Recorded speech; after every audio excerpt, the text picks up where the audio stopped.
उनकी एक तस्वीर भारत की संसद में नहीं थी। डॉक्टर बाबा साहेब भीमराव अम्बेडकर जी का पहला तैलचित्र भारत की संसद में लगाने का काम हमारे नेता आदरणीय रामविलास पासवान जी और बाबा साहेब को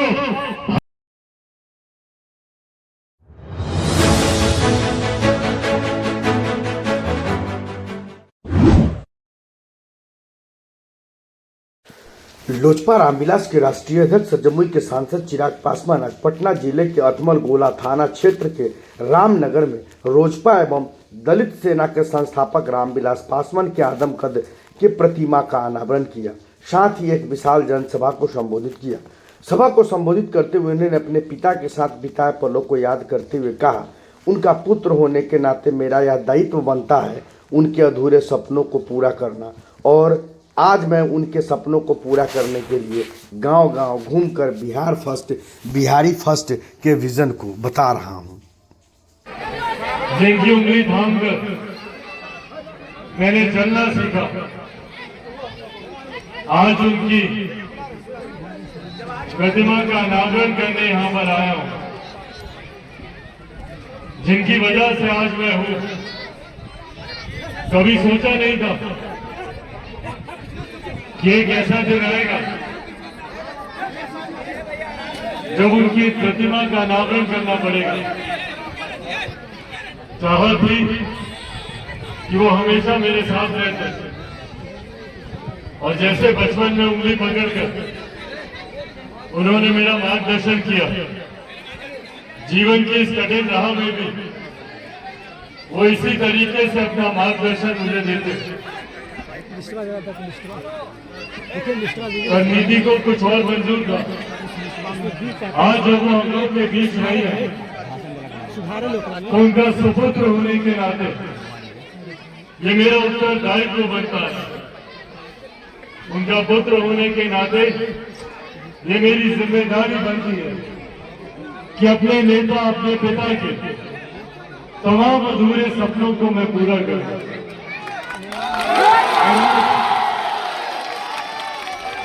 और आज उसी राह पर निकल रहा हूं।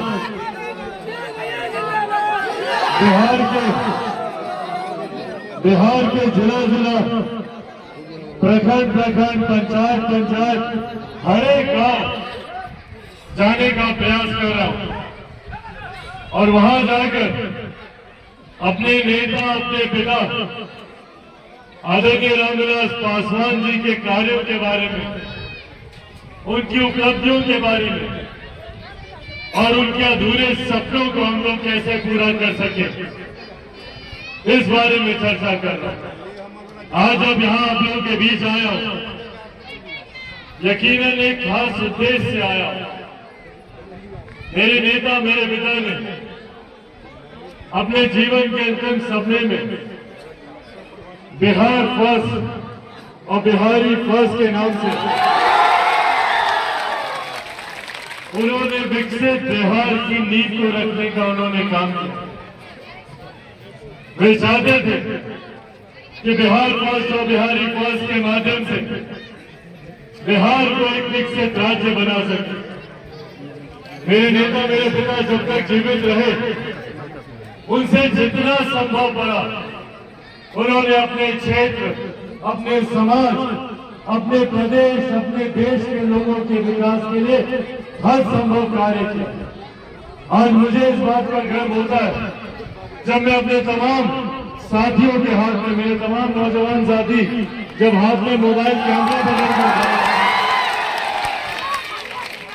ये मोबाइल कैमरा, ये मोबाइल फोन हमारे नेता आदरणीय रामविलास पासवान जी की देन है। सबसे पहले भारत में अगर कोई व्यक्ति मोबाइल फोन को लेकर आए तो मुझे गर्व होता है ये कहते हुए वो हमारे नेता आदरणीय रामविलास पासवान जी थे, जिन्होंने दूरसंचार मंत्री के रूप में सबसे पहले उन्होंने मोबाइल फोन को लॉन्च करने का काम किया। और साथ ही में उन्होंने इस बात का भी उन्होंने भविष्यवाणी की। उस वक्त उनके स्वतंत्रता का बहुत विरोध हुआ था, और उस वक्त उन्होंने कहा था कि मैं एक ऐसे दिन की कल्पना करता हूं जब हर रिक्शा वाला, हर ठेला वाला के हाथ में ये मोबाइल फोन मिलेगा। ये हमारे नेता ने कहा था। उस वक्त हमारे नेता का विरोध हुआ था, क्योंकि जब हमारे नेता ने ये सपना देखा था कि मोबाइल फोन गरीब से गरीब व्यक्ति के हाथ में होगा, वो दौर महंगे मोबाइल फोन का था। वो दौर ऐसा था जब अगर फोन आता भी था, इनकमिंग पर भी 16-18 रुपया प्रति मिनट देना पड़ता था। उस वक्त हमारे नेता ने ये सपना देखा था और ये विश्वास दिलाया था कि एक दिन ऐसा आएगा जब गरीब से गरीब व्यक्ति के हाथ में भी मोबाइल फोन होगा। और आज मेरे नेता का वो सपना पूरा हुआ है, हर एक व्यक्ति के हाथ में होगा। ये चंद उदाहरणों में से है जो हमारे नेता ने इस समाज के लिए, इस देश के लिए उन्होंने करने का काम किया। मेरे नेता ने जिसे अपना आदर्श माना, हम सब जिनको अपना आदर्श मानते हैं, डॉक्टर बाबा साहेब भीमराव अम्बेडकर। डॉक्टर बाबा साहेब भीमराव अम्बेडकर को उनके जाने के बाद हर उचित सम्मान दिलाने का काम हमारे नेता आदरणीय रामविलास पासवान जी ने किया। भारत की संसद में आज मैं 2 बार का सांसद हूं, पर सोचिए एक ऐसा समय था कि हमारे देश के संविधान के रचयिता डॉक्टर बाबा साहेब भीमराव अम्बेडकर जी की एक तस्वीर तक भारत की संसद में नहीं थी।